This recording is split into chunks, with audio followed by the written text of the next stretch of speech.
Good morning student. आज का जो हमारा रिवीजन का टॉपिक है वो टॉपिक है क्या चीज़? बैटरी।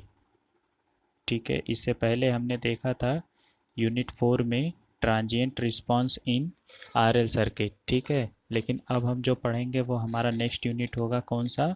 बैटरी का। ठीक है, तो बैटरी के अंतर्गत जो हमारा पहला टॉपिक है वो है सेल।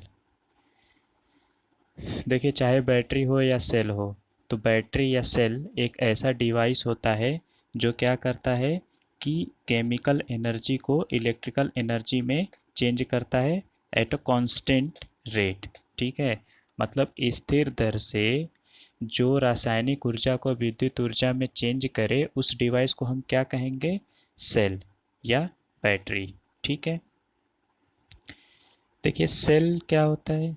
तो सेल परिपथ के दो बिंदुओं के बीच आवश्यक विभवांतर बनाए रखता है। ठीक है, सेल क्या करता है, जो हमारे जैसे मान लो कि चाहे हमारा कोई भी सर्किट हो, जैसे ये कोई सर्किट है। ठीक है, ये जो सेल है इसमें, तो इसमें आप मतलब अगर ये आर है तो इसमें जो करंट फ्लो होने के लिए, ठीक है, जितना हमें उचित विभवांतर चाहिए उसको ये क्या कर मतलब क्या करता रहेगा, उसको मेंटेन रखा रहेगा। ठीक है, तो वही लिखा है आपने कि सेल जो है सर्किट के दो बिंदुओं के बीच आवश्यक विभवांतर बनाए रखता है ताकि विद्युत धारा का प्रवाह लगातार बना रहे। ठीक है, फिर अगला जो है मतलब अगली पॉइंट जो है कि सेल में विभिन्न रासायनिक क्रियाओं से रासायनिक ऊर्जा को विद्युत ऊर्जा में परिवर्तित किया जा सकता है। सेल में देखिए सेल में क्या होता है, इसमें हम जो है कि मेटल के दो रॉड होते हैं। ठीक है, जो मेटल का रॉड होता है उसको हम कहते हैं इलेक्ट्रोड। ठीक, और उन पर क्या होता है, विपरीत आवेश होता है। देखिए दो चीज़ें होती हैं, जैसे मान लीजिए कि अगर ये हमारा सेल है। ठीक है, देखिए मान लीजिए कि ये सेल है। ठीक है, तो इसमें हम क्या करते हैं, दो रॉड लगा रखे रहते हैं। ठीक है, एक ये रॉड हो गया, दूसरा ये रॉड हो गया, और इस रॉड को हम क्या करते हैं, एक वैद्युत अपघट्य मटेरियल होता है जिसको हम इलेक्ट्रोलाइट बोलते हैं। ये हमारा क्या चीज़ है? Electrolyte material. ठीक है, और ये दोनों हमारे क्या हैं, ये दोनों जो हैं हमारे वो रॉड हैं। ठीक है, क्या है? रॉड हैं। तो ये जो रॉड होते हैं वो दोनों जो है कि अपोजिट चार्ज होते हैं। एक रॉड पर हमारा प्लस होता है, दूसरे रॉड पर हमारा क्या होता है? माइनस।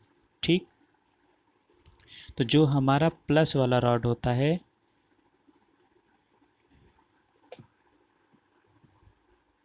देखिए जो हमारा प्लस वाला रॉड होता है उसको हम क्या बोलते हैं, जो पॉजिटिव रॉड है, एक, तो जो हमारा पॉजिटिव रॉड है उसको हम बोलेंगे एनोड। ठीक है, जो हमारा निगेटिव रॉड है, ठीक है, उसको हम बोलेंगे कैथोड। ठीक, तो हम क्या कह सकते हैं कि अगर ये इलेक्ट्रोलाइट है, अगर इलेक्ट्रोलाइट में अगर कोई दो रॉड अगर हैं उसमें, तो एक एक हमारा क्या होगा, जो प्लस होगा उसको हम क्या बोलेंगे? एनोड। ठीक है, और जो ये हमारा निगेटिव रॉड है तो उसको हम क्या बोलेंगे? कैथोड। ये बहुत ज़रूरी चीज़ होता है, जो एनोड रॉड होता है उस पर हमारा पॉजिटिव मतलब वो पॉजिटिव रॉड होता है, जो हमारा कैथोड होता है वो हमारा निगेटिव रॉड होता है। इसको याद करने का जो तरीका है, मैथ में आप लोगों ने जो है कि एपी सीरीज पढ़ रखा होगा। एपी सीरीज, अरिथमेटिक प्रोग्रेशन, तो इसका मतलब क्या है, एनोड जो होगा हमारा पॉजिटिव होगा। ठीक है, A for anode, P for positive, तो इसको हम याद रखेंगे एपी सीरीज से। और इसका उल्टा क्या हो जाएगा? कैथोड। कैथोड हमारा क्या हो जाएगा? निगेटिव। ठीक है, तो सेल में धातु की दो छड़ें होती हैं जिन्हें इलेक्ट्रोड कहते हैं, जिस पर विपरीत आवेश होता है। वह छड़ जो धनावेशित होता है उसको हम एनोड कहेंगे, तथा जो ऋणावेशित होता है उसको हम क्या कहेंगे? कैथोड। ठीक, तो ये सेल का रहा एक ओवरव्यू। अब हम देखेंगे कि सेल जो है हमारा कितने प्रकार का होता है। तो देखिए सेल जो होते हैं वो मेनली जो होते हैं दो टाइप के होते हैं। पहला होता है हमारा प्राइमरी सेल और दूसरा होता है हमारा क्या चीज़, सेकेंडरी सेल। ठीक है, प्राइमरी सेल का मतलब ये चीज़ होता है कि वह सेल जिनको रिचार्ज नहीं किया जा सकता। ठीक है, मतलब देखिए मोबाइल के, अगर हम उदाहरण के तौर पर अगर लें तो सपोज़ कीजिए कि एक हमारी जो है कि घड़ी की सेल हो गई और दूसरी जो है कि मोबाइल की सेल हो गई। तो जो घड़ी में जो सेल लगाए जाते हैं तो अगर एक बार वो ख़त्म हो जाता है, मतलब वो उस अगर वो डिस्चार्ज हो जाता है तो क्या हम उसको दोबारा चार्ज कर सकते हैं? नहीं कर सकते। लेकिन मोबाइल का जो सेल है अगर वो डिस्चार्ज होता है तो हो जाता है तो उसको हम क्या कर सकते हैं, चार्ज कर सकते हैं। तो जो सेल हमारा चार्ज हो जाएगा, मतलब जो सेल जो है रिचार्ज नहीं किया जा सकता वो हमारे किस में आते हैं, प्राइमरी सेल में। और जिनको हम चार्ज कर सकते हैं वो किस में आते हैं, सेकेंडरी सेल में। तो प्राइमरी सेल क्या होता है, प्राइमरी सेल जो होता है, प्राइमरी सेल वह सेल होते हैं जिनको रिचार्ज नहीं किया जा सकता तथा केवल एक बार प्रयोग किया जा सकता है। इस प्रकार के सेल में रासायनिक ऊर्जा को सीधे विद्युत ऊर्जा में परिवर्तित किया जाता है। ठीक है, तथा एक बार प्रयोग कर लेने के बाद यह सेल बेकार हो जाता है। ठीक, तो ये तो अब, अच्छा इसका उदाहरण क्या होगा, इसका उदाहरण जो है मान लीजिए साधारण सेल या फिर voltaic cell, Leclanche cell, Daniell cell, Bunsen cell, ये सब किसके उदाहरण हैं, प्राइमरी सेल के। ठीक है, प्राइमरी सेल में सामान्यतः जो है कैथोड के रूप में हम ग्रेफाइट का और एनोड के रूप में हम जो है कि जिंक का प्रयोग करते हैं। ठीक, अच्छा सेकेंडरी सेल क्या होता है, तो सेकेंडरी सेल जो होता है वह सेल होता है जिसको हम क्या कर सकते हैं, रिचार्ज कर सकते हैं। ठीक है, और उसको रिचार्ज करने के बाद फिर से दोबारा हम प्रयोग कर सकते हैं। इसमें हम क्या करते हैं कि इसमें देखिए दो चीज़ें होती हैं। पहला तो एक चीज़ वो होता है कि जब हम सेल से लोड की तरफ अगर हम सप्लाई लेते हैं, ठीक है, जब हम सेल से लोड की तरफ सप्लाई लेते हैं तो उसमें क्या होता है, उसमें होता है जैसे मान लीजिए कि अगर ये सेल है, ठीक है, सेल से अगर हमने लोड की तरफ सप्लाई लिया तो इस केस में क्या करेगा, जो केमिकल एनर्जी होगा, जो केमिकल एनर्जी होगा वो इलेक्ट्रिकल एनर्जी में चेंज हो रहा होगा। ठीक है, और जब लोड से मतलब ये कब होता है, ड्यूरिंग डिस्चार्जिंग।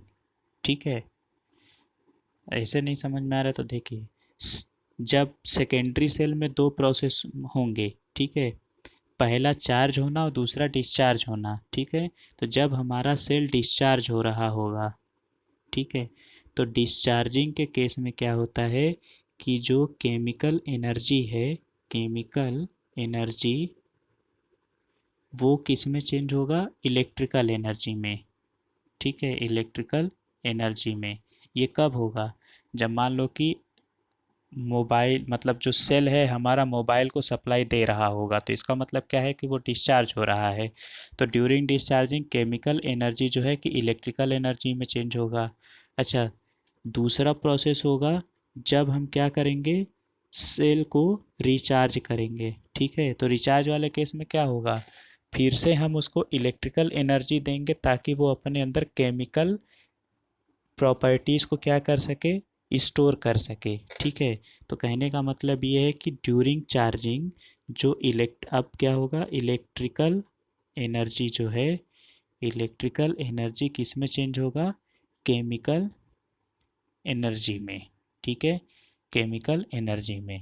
ठीक, तो सेकेंडरी सेल में दो प्रोसेस होते हैं, पहला डिस्चार्जिंग, दूसरा चार्जिंग। डिस्चार्जिंग केस में केमिकल एनर्जी इलेक्ट्रिकल एनर्जी में चेंज होगा और चार्जिंग के केस में क्या होगा, इलेक्ट्रिकल एनर्जी केमिकल एनर्जी में चेंज होगा। ठीक है, तो सेकेंडरी सेल वह सेल होता है जिनको रिचार्ज करके फिर से यूज किया जा सकता है, अर्थात जिसके जिसका केमिकल रिएक्शन उल्टा किया जा सकता है। केमिकल रिएक्शन उल्टा करने का मतलब ही यही है कि फिर से हम उसको क्या करेंगे, इलेक्ट्रिकल एनर्जी को केमिकल एनर्जी में चेंज करेंगे। ठीक है, तो ये हमारा कहलाता है क्या चीज़, सेकेंडरी सेल।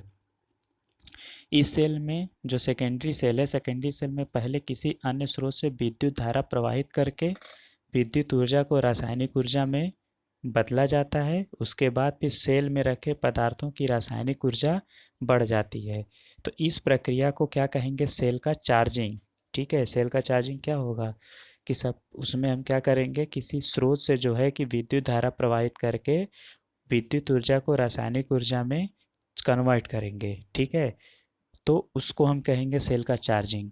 उसके बाद फिर क्या होगा, तत्पश्चात सेल का उपयोग करते समय बढ़ी हुई रासायनिक ऊर्जा का रूपांतरण फिर से हम विद्युत ऊर्जा में करते हैं उसे, जिससे जो है कि विद्युत वाहक बल उत्पन्न होता है। इसको हम क्या कहेंगे?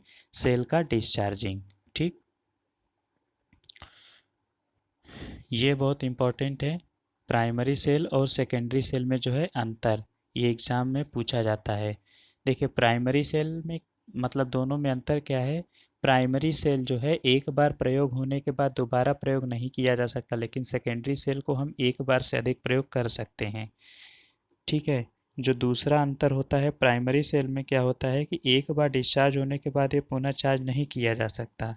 ये लेकिन जो सेकेंडरी सेल होते हैं उसको हम क्या कर सकते हैं? रिचार्ज कर सकते हैं, यानी ये रिचार्जेबल होते हैं। तीसरा जो है, प्राइमरी सेल में रिवर्सेबल रिएक्शन, उत्क्रमणीय अभिक्रिया। रिवर्सेबल रिएक्शन का मतलब क्या होता है? रिवर्सेबल रिएक्शन का मतलब होता है कि जैसे मान लीजिए कि अगर ये हमारा कोई ए है, ठीक है, ये रिएक्टेंट है। ठीक, रिएक्टेंट है मतलब कोई पदार्थ है। रासायनिक अभिक्रिया के बाद अगर ये पदार्थ बी बनता है, ठीक, तो उस केस में क्या होगा? ये उत्क्रमणीय अभिक्रिया नहीं होगी, इसको हम बोलेंगे अनुत्क्रमणीय अभिक्रिया। अनुत्क्रमणीय अभिक्रिया। ठीक है, अनुत्क्रमणीय अभिक्रिया का मतलब कि किसी भी रासायनिक अभिक्रिया का वह भाग जो केवल एक ही दिशा में जो है कि मूव करे। ठीक, लेकिन अनुत्क्रमणीय अभिक्रिया में क्या होता है कि अगर ये पदार्थ ए है, अगर हमने ए से बी बनाया है, तो फिर कुछ प्रोसेस के दौरान हम क्या करेंगे, ए से जो है फिर बी से ए भी बना सकते हैं। तो ये हमारा क्या कहलाएगा? उत्क्रमणीय अभिक्रिया। उत्क्रमणीय अभिक्रिया। ठीक है, तो कहने का मतलब ये है कि रासायनिक अभिक्रिया, वह रासायनिक अभिक्रिया जो केवल एक ही दिशा में चलती है, वो हमारा अनुक्रमणीय अभिक्रिया कहलाता है। और जो दोनों दिशाओं में चलती है उसको हम क्या कहेंगे? उत्क्रमणीय अभिक्रिया। ठीक, तो प्राइमरी सेल में क्या होता था? प्राइमरी सेल में हम केवल जो है कि प्राइमरी सेल में हम केवल जो है कि केमिकल एनर्जी को हम इलेक्ट्रिकल एनर्जी में ही चेंज करते थे। ठीक है,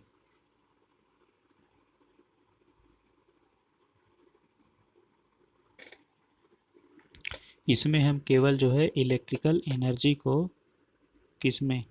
प्राइमरी सेल में इलेक्ट्रिकल एनर्जी को हम किस में चेंज करते थे?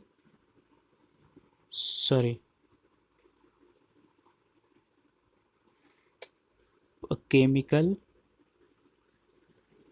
केमिकल एनर्जी को हम चेंज करते थे किस में? इलेक्ट्रिकल एनर्जी में। ठीक, इलेक्ट्रिकल एनर्जी में।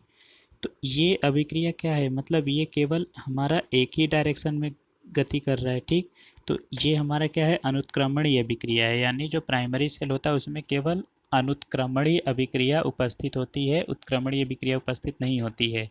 लेकिन जो सेकेंडरी सेल है, हम उसको केमिकल एनर्जी से इलेक्ट्रिकल एनर्जी में भी चेंज कर सकते हैं, और इलेक्ट्रिकल एनर्जी को हम फिर जो है केमिकल एनर्जी में भी चेंज कर सकते हैं। तो जो ये जो है उत्क्रमणीय अभिक्रिया है, कौन? Secondary cell. आज के लिए बस इतना ही। Thank you.